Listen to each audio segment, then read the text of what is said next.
Welcome back everybody to another video.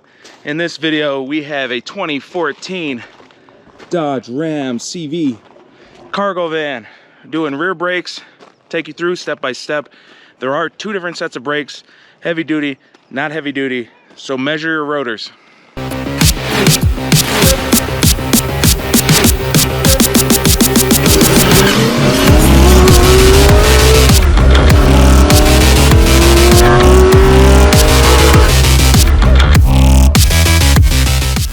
Help me out with this algorithm. Put some comments below. Just slam your keyboard, then hit comment.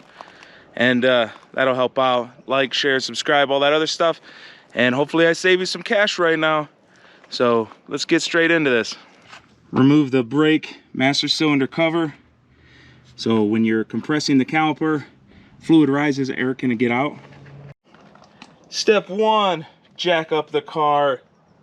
Then take the wheel off, throw it on the floor, and then grab your tools. Use a 13mm wrench or socket, whatever you want. You're gonna take off this bolt here, this bolt here, and then the caliper will come off. Make sure your e-brake's not on for this, obviously. These pads are worn out to the point where the little indicator's starting to rub. So now we just have to, replace it. And that way, he can go on for another 50,000 miles or whatever and not have any issues. So pull the pads out, throw them in the trash. To get the rotor off, you have to take the brake caliper bracket off because it hugs the rotor, obviously. So you're going to take an 18mm and you need to remove this one here and this one down here, and then the bracket will come off. Grab some ceramic brake grease. We're going to need that. Then you're going to go in here, you're going to pull on the boot, get it to come out, set them where they go, because sometimes they have different sizes or whatever, so put them on the same side. Next we're going to take brake cleaner. We're going to clean these off fully, and then we're going to re-lube it with the new ceramic brake grease, and then we'll put it in, let it bounce around a little bit, and then these will be free floating and you won't have any issues with the caliper getting stuck. Now that it's recoated, as you're sliding it in, just twist it.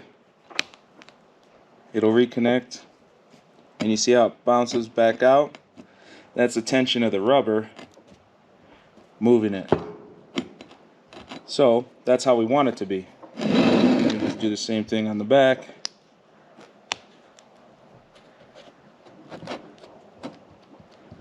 Perfect. With the caliper bracket off, the rotor just slips off. These are the heavy duty brakes. So these are 328mm instead of 305 or whatever it is. 72175 DL for Duralast. Then we got the Duralast gold pads. So listen up. This is a conversion van. These are for the Caravan GT.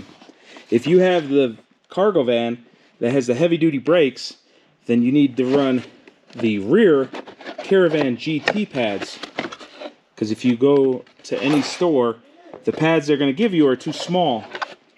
So I took my old ones, and after calling the dealer and all this crap, come to find out that they're just the GT Caravan ones.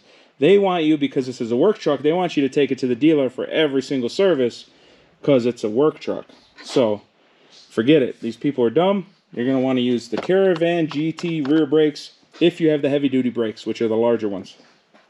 Open up the package, get the rotor out, spray it on both sides with brake cleaner because they put an oil substance on it to keep these from rusting while they're on the shelf, and you need to get that off before you install it on the car.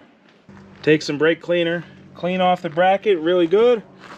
Do it a couple times, get all the stuff off it, and then you're going to reverse the steps, put this back on, then you're going to put the pads, then you're going to put the caliper, and these calipers have the rotating style, so I'm going to show you how to do that right now.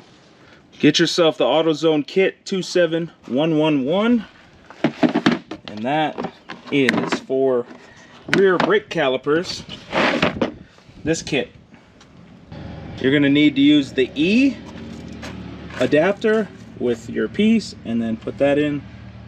You get this in here, you line up the adapter with the grooves, and then you spin this out until the flat piece is pushing on the caliper. Now it's tight on the caliper. Next thing you're going to do is you're going to spin this one left, you're going to spin this one to the right, so clockwise here, counterclockwise on this one to keep the plate tight against the caliper, and then this will screw in the piston. Now you can see the piston is as far down as it will go. Then we just turn this one to the right, it will loosen it, and you pull it out, and then you're going to use the same thing on the other side. Put the caliper back on, put everything back the way you had it when you took it apart, lower it down, and you're done. You're going to do the same steps on the other side now. At the end, don't forget to put this cap back on, tighten it up. Thanks for coming and checking out another Fat Guy Builds video. Hopefully I saved you some money, saved you some time and aggravation. If I did, hit like, share, subscribe, put a comment below. And if you want to help me out on Patreon with $1 a month, that would be cool too. Till next time, wrench on.